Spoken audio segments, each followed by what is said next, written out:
لوگو اپنے پروردگار سے ڈرو جس نے تم کو ایک شخص سے پیدا کیا، یعنی اول اس سے اس کا جوڑا بنایا، پھر ان دونوں سے کثرت سے مرد و عورت پیدا کر کے روئے زمین پر پھیلا دیے۔ اور اللہ سے ڈرو جس کے واسطے سے تم ایک دوسرے سے حقوق کا مطالبہ کرتے ہو، اور قطع رحمی سے بچو، کچھ شک نہیں کہ اللہ تمہیں دیکھ رہا ہے۔ اور یتیموں کا مال جو تمہاری تحویل میں ہو ان کے حوالے کر دو، اور ان کے پاکیزہ اور عمدہ مال کو اپنے ناقص اور برے مال سے نہ بدلو،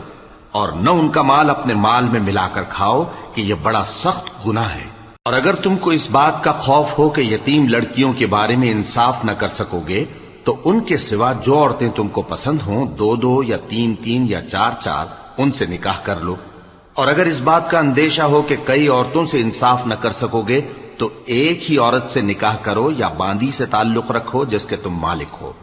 اس طرح تم بے انصافی سے بچ